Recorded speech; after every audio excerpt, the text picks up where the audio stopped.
예, 여러분들하고 이제 첫 번째로 살펴볼 글은 2001년 12월 10일입니다. 지금으로부터 한 11년 전에 일어난 일이네요.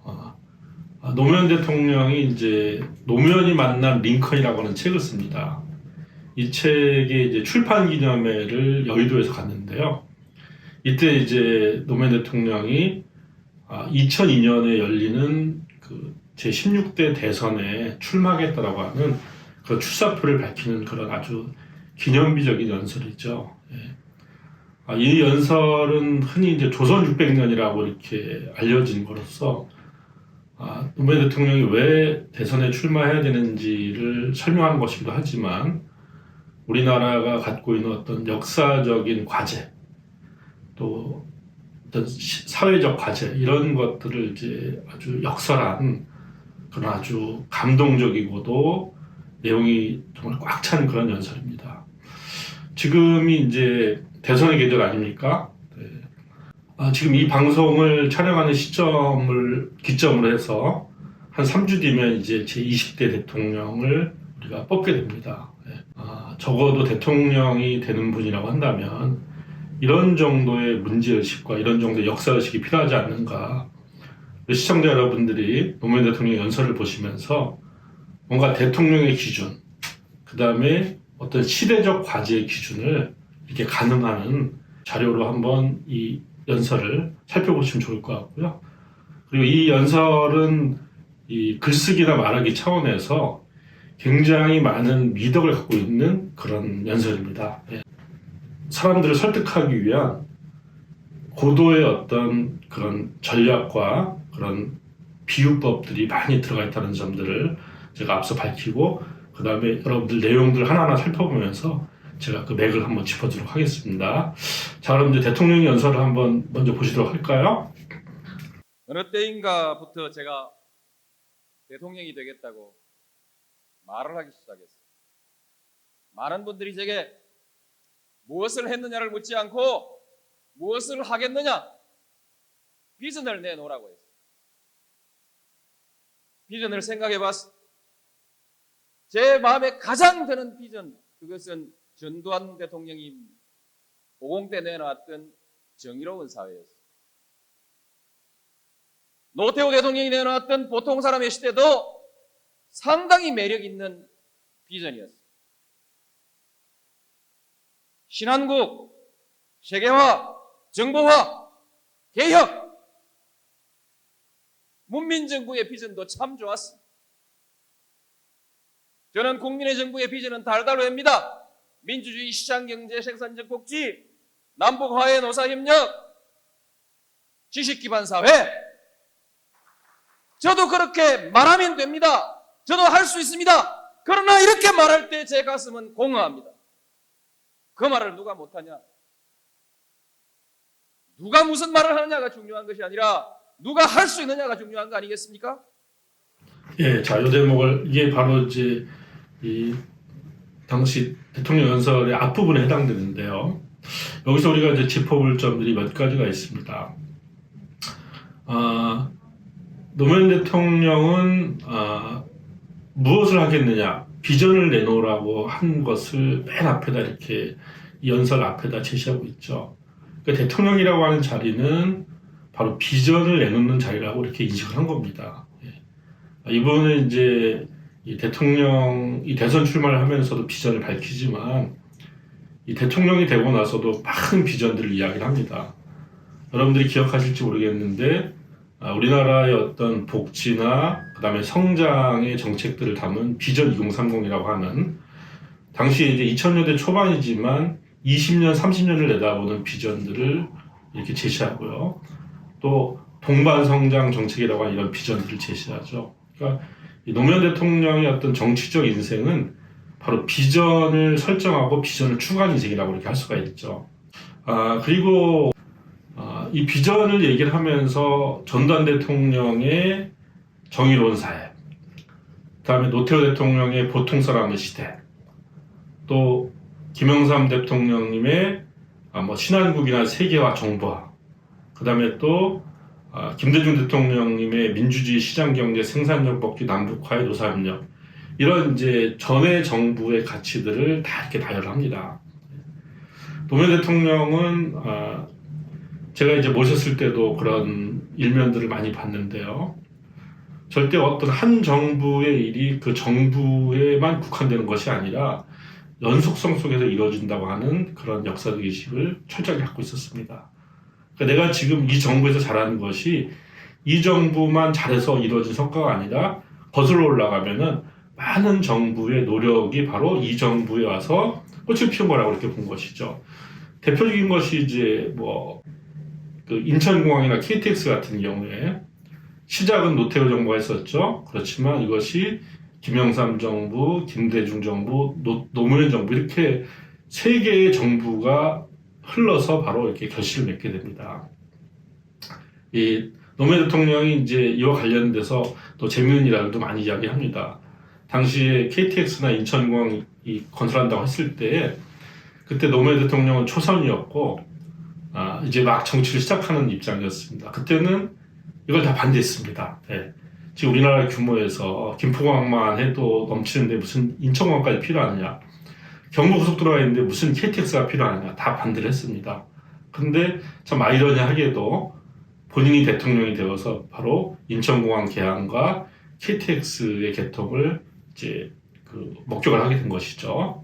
인천공항은 아마 김대중 대통령 때 이제 오픈하고 본격적인 이 운항은 아마 이제 노무현 대통령이 했을 겁니다. 그러니까 이런 걸 보면서 역사라고 하는 것들이 이렇게 이제 흐름 속에서 이루어지는구나. 이러면서 이제 예전에 야당 국회의원이었을 때와는 비교할 수 없을 만큼 어떤 되게 차원 높은 그런 역사적 인식을 이제 갖게 되는 것이죠. 이렇게 항상 이 성과 속에서 그리고 또 그런 생각을 갖고 있기 때문에 내가 집권했을 때의 다음 정부에 무엇을 물려줄 것인가 이런 것들을 이제 많이 고민을 한 것 같습니다. 자, 그럼에도 불구하고 이런 내용들을 우리가 이제 말도 할 수 있고 공언을 할 수 있지만 중요한 것은 그러니까 누가 할 수 있냐는 것이죠. 어떤 사람이 할 수 있느냐. 바로 이제 왜 노무현 자신이 그것을 할 수 있는 사람인지를 이렇게 좀 역설을 하려고 이제 전제를 미리 이렇게 까는 겁니다. 내가 어떤 본격적인 이야기를 하기 위해서 이 큰 대전제를 까는 것이 바로 이 첫 번째 단락의 그런 어떤 이제 역할이라고 볼 수가 있겠죠. 자, 또 영상 또 보도록 하겠습니다. 오늘 아침에 저는 유종근 전국지사가 지으신 유종근의 신국가론이라는 책을 읽었습니다. 한국에게 미래가 있는가? 한국에게는 두 개의 선택밖에 없다. 선진국으로 가느냐? 아니면 퇴보해서 주저앉느냐? 그 두 가지의 선택만 있을 뿐이지 제자리에 멈출 수 있는 방법은 없다. 어떻게 할 거냐? 선진국으로 가야 한다. 선진국으로 가기 위해서 무엇을 해야 하는가? 경제를 발전시켜야 한다. 경쟁력을 길러야 한다. 기술을 혁신해야 한다. 지식 기반 사회로 가야 한다. 다 맞다. 그러나 그 모든 것은 다 우리 한국이 할 수 있지만 우리 한국이 할 수 있을지 없을지 아주 의문스러운 하나의 조건이 있다. 신뢰, 협동이라는 이 사회적 자본을 한국이 제대로 구축하느냐 못하느냐에 한국의 미래가 달려있다. 자, 이 대목을 한번 보도록 하겠습니다. 이 노무현 대통령의 어떤 연설의 패턴을 여러분들 읽으셨나요? 꼬리에 꼬리를 물고 이렇게 딱 전개가 되죠. 그죠? 선진국으로 가야 되고, 그렇게 하기 위해서 경제를 발전시켜야 되고, 그래서 경쟁력을 길러야 되고, 그러려면 기술을 혁신하고 지식 기반 사회가 해야 된다.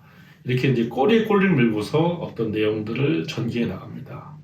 자, 그런데 사실 이것은 노무현 대통령이 말하고 싶은 본질적인 것은 아닙니다. 오히려 주변적인 것이죠. 본질적인 것은 이제 뒤에 나오는 것이죠. 신뢰 협동이라는 사회적 자본이 결국은 결정적인 것이다. 이런 것이죠. 그러니까 여러분들 바로 이게 이제 수사법에서 뭐라고 하냐면 바로 억양법이라고 합니다. 그러니까 여러분들이 어떤 여러분들이 강조하려고 하는 내용들을 더 도드라지게 하려면 조금 그거보다는 떨어지는 좀 마이너한 얘기들을 이렇게 쭉 앞에 나열을 하는 겁니다. 그러고 난 다음에 강조할 부분들을 이렇게 얘기하는 거죠. 이걸 우리가 이제 억양법이라고 합니다. 그 반대도 있습니다. 그 반대도 있고, 그러니까 앞에 강조하고 뒤에 있는 내용들을 마이너한 거로 배치할 수도 있죠. 억양법이 어떤 것인지 제가 한번 예를 들면은, 야, 저기가 정말 아름다운 곳이긴 한데 가는데 너무 힘들어. 이것도 마찬가지죠, 그죠? 이렇게 이제 어떤 것이 도드라지려면 비교할 대상이 있어야 되는 겁니다. 바로 이 비교할 대상을 적절하게 넣을 필요가 있는 것이죠. 자, 그리고 여기서 이제 사회적 자본이라는 얘기가 나옵니다. 이 사회적 자본은 우리가 자본이라고 하면 보통 이제 뭐 제어와 서비스를 이야기하지 않습니까? 근데 이 사회적 자본은 이제 이렇게 눈에 보이는 것이 아니라 한 사회의 어떤 문화, 또 한 사회의 어떤 규범, 한 사회의 어떤 이 신뢰의 정도를 이제 보통 사회적 자본이라고 합니다. 이 노무현 대통령이 이제 이것을 항상 강조를 하고 있죠. 선진국이 되려면 GDP만 높아진다고 선진국이 되는 것이 아니라는 것이죠. 또 GDP가 높아지기 위해서도 바로 사회적 자본, 서로 신뢰하고 서로 믿을 수 있고 서로 협동할 수 있는 이런 사회적 문화가 있어야만이 경제도 발전한다는 겁니다. 그렇기 때문에 경제라고 하는 것이 순수하게 경제의 논리로만 이룰 수 없다는 거죠. 그건 어떤 정치와 문화와 모든 것들이 종합적으로 이루어진다고 하는 것을 이렇게 이제 이 연설에서 보여주고 있습니다.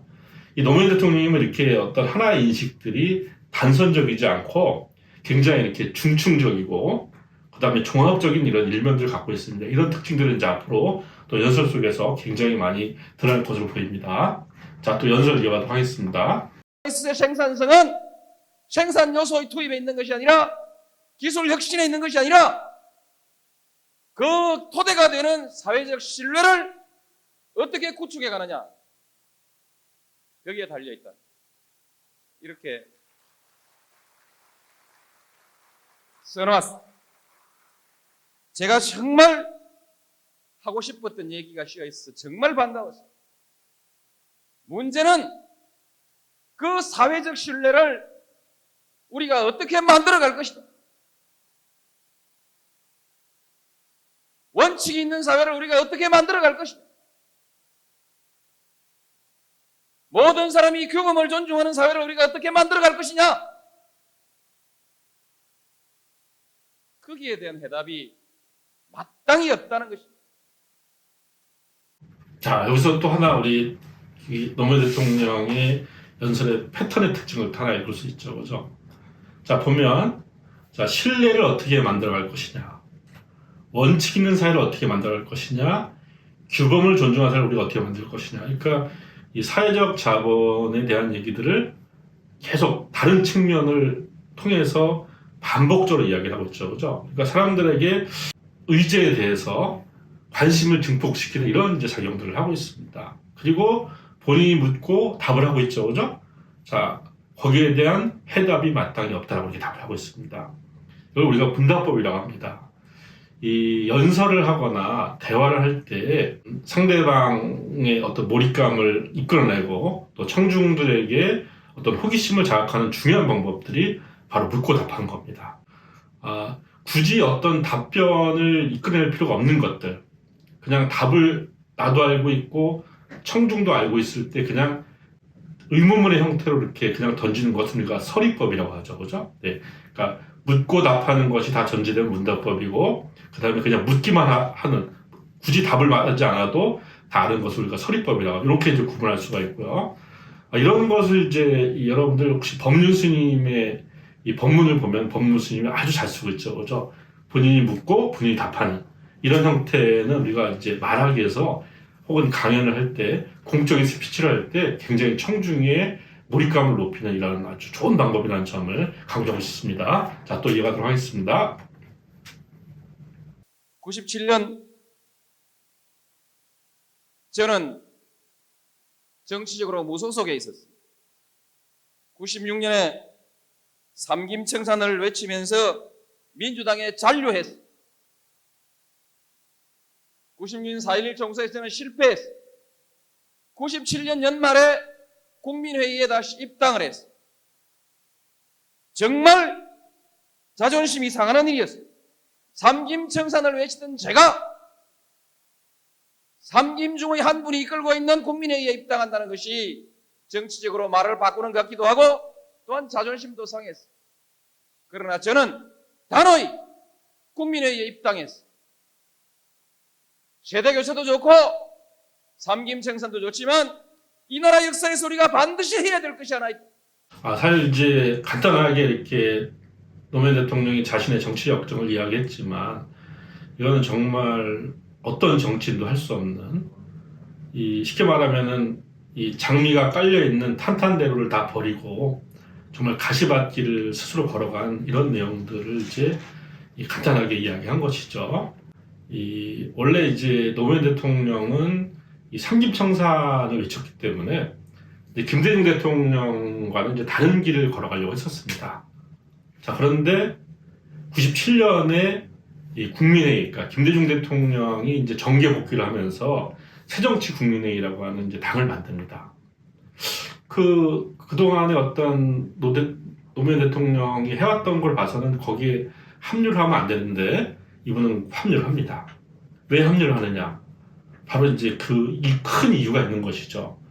그러니까 여기 세대 교체도 좋고 삼김청산도 좋지만 이거는 이제 어떤 노무현 대통령이 추구했던 가치의 어떤 한 부분이라고 한다면 노무현 대통령은 이것보다 더 큰 가치를 실현하기 위해서 바로 이제 김대중 대통령과 함께 당을 같이 하는 것이죠. 바로 이 대목은 뭐냐면 이 연설에서 노무현 대통령이 진정으로 말하고 싶은 것들, 뭔가 그동안에 이제 우리가 이렇게 들어왔던 내용들과 다른 뭔가 전환의 이야기들, 패러다임 시프트의 이야기를 하기 위해서 이렇게 딱 전제를 까는 겁니다. 여러분들 어떤 글 속에서 우리가 전환이 필요하죠, 그죠? 전환이 필요할 때는 그냥 독자가 준비되지 않았는데 그냥 독자를 이렇게 당황하게 만들면 안 됩니다. 자, 뭔가 지금부터 새로운 이야기가 시작됩니다라고 하는 그런 어떤 전조를 보여줄 필요가 있죠. 그런 전조를 보여주고 난 다음에 그 전조를 들으면은 독자는 뭔가 새로운 이야기가 시작됐구나라고 하는 기대감을 갖게 되고 또 새로운 이야기에 대해서 그것을 이렇게 들을 준비가 되어 있습니다. 항상 우리가 독자를 놀래키는 건 좋습니다. 새로운 충격을 주기 위해서 놀래키는 건 좋지만 독자를 당황하게 만들면 안 됩니다. 항상 독자가 이 글의 내용들을, 연설의 내용들을 잘 따라올 수 있도록 이렇게 하나하나 언내판을 세워주는 것을 잊으면 안 됩니다. 자, 이 다음에 이어지는 부분은 바로 우리가 조선 600년이라고 하는 이 명연설의 바로 클라이막스에 해당되는 부분들입니다. 자, 노무현 대통령이 왜 대선에 출마했는지, 그 다음에 우리 역사가 지금 어떤 시대적 과제에 놓였는지, 또 이 노무현 대통령이 그 많은 어떤 그 동양서양의 정치적인 어떤 미인이라고 할까요? 또 정치적인 이 모델이라고 할까요? 그 가운데서 왜 링컨을 선택했는지 바로 그것을 설득력 있게 보여주는 장면들이 바로 그 다음에 이어집니다. 자, 다음 영상도 보도록 하겠습니다. 조선 건국 이래로 600년 동안 우리는 권력에 맞서서 권력을 한 번도 바꿔보지 못했다. 비록 그것이 정의라 할지라도, 비록 그것이 진리라 할지라도 권력이 싫어하는 말을 했던 사람은, 또는 진리를 내세워서 권력에 저항했던 사람들은 전부 죽임을 당했다. 그 자손들까지 멸문지화를 당했다. 폐가 망신했다. 600년 동안 한국에서 부귀영화를 누리고자 하는 사람은 모두 권력에 줄을 서서 손바닥을 비비고 머리를 조아려야 했다. 그저 밥이나 먹고 살고 싶으면 세상에서 어떤 부정이 저질러져도, 어떤 불의가 문 앞에서 벌어지고 있어도, 강자가 부당하게 약자를 짓밟고 있어도 모른 척하고 고개 숙이고 외면했어야 돼. 눈 감고 귀를 막고 비굴한 삶을 사는 사람만이 목숨을 부지하면서 밥이라도 먹고 살 수 있던 우리 600년의 역사. 자, 들어보겠습니다. 여러분들 이 연설문을 들으면 가슴이 좀 뜨거워지지 않습니까? 굉장히 근본적인 이야기를 하고 있습니다. 항상 비굴하고 그 다음에 불의와 타협했던 사람들은 성공했고, 그리고 그 반대편에 섰던 사람들은 패배한 역사가 바로 우리 조선 600년의 역사라고 이렇게 본 겁니다. 자, 이 내용들은 노무현 대통령의 어떤 집권 기간 동안에도 많은 어떤 그 정책으로 이어집니다. 노무현 대통령 당시에 이제 어떤 과거사 청산위원회라고 하는 것들이 있는데 이것이 바로 이 잘못된 역사를 바로잡으려고 하는 그런 이제 조치의 일환이었었고요. 당시에 어떤 권력기관들을 또 개혁을 했지 않습니까? 예, 검찰이나 경찰, 그다음에 국세청, 국정원 이렇게 이제 권력기관을 개혁한 것도 뭐냐면 주로 권력기관들이 이렇게 어떤 불의의 역사를 떠받쳐온 그런 주체라고 본 겁니다. 바로 이런 역사 의식이 이제 당선이 되고 난 이후에 구체적인 정책으로 이렇게 이어지는 것이죠. 이것이 이제 노무현 대통령의 정체성의 중요한 어떤 고갱이라고도 할 수가 있습니다. 자, 여기도 보면 또 하나 우리가 이제 연설의 어떤 중요한 수사법을 만날 수가 있는데요. 자, 여기 보시면 이런 대목이 나오죠.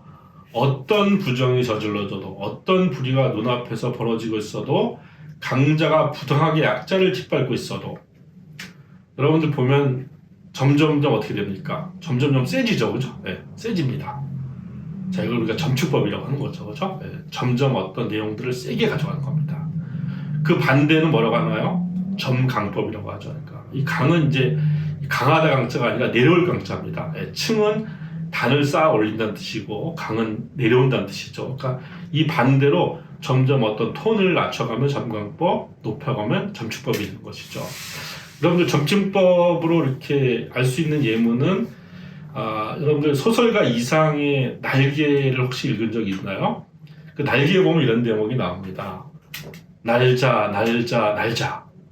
한 번만 더 날잡거나 한 번만 더 날아보자꾸나 이렇게 됩니다. 이런 것들이 바로 이제 정치법이죠, 그죠? 예. 노무현 대통령이 이제 이런 뭐 글쓰기나 이런 수사법을 어디서 따로 배우진 않았겠죠, 그죠? 아마도 이것은 이제 이 많은 독서 속에서 자연스럽게 이렇게 체득이 되지 않은가 싶은 생각이 듭니다. 그러니까 즉 좋은 글을 많이 읽었기 때문에 그런 좋은 글들이 부지불식간에 이제 그 노무현 대통령께 체화됐고 이렇게 연설 속에서 터져 나오는 것이죠. 여러분들은 뭐 책을 읽는 것도 좋지만 바로 이 채널을 통해서 좋은 글들을 이렇게 같이 쭉 이렇게 흡수를 해보는 겁니다. 그러면 언젠가 여러분들의 말과 글 속에서 이 좋은 글과 말이 자연스럽게 배어나오게 되는 겁니다. 자, 그리고 보면 마지막에 자, 밥이라도 먹고 살 수 있었던 우리 600년의 역사하고 딱 끝나죠, 그죠? 네. 여기서 문장을 더 이어가지 않습니다. 우리가 이것을 바로 도노법이라고 합니다. 도노법. 어떤 걸 강조하기 위해서 그것을 온전한 문장이 아니라 그냥 부르듯이 뭐 결의어, 뭐 21세기 이렇게 하는 것이 바로 도노법이죠. 이 도노법은 이제 이 600년 역사라고 하는 것들을 사람들 속에 머릿속에 키워드로 탁탁탁 박히게 하는 이런 이제 작용들을 합니다. 조금 이따 할까요? 지나간다. 글쓰기를 자유롭게 문서의 신 구독, 좋아요, 알림 설정.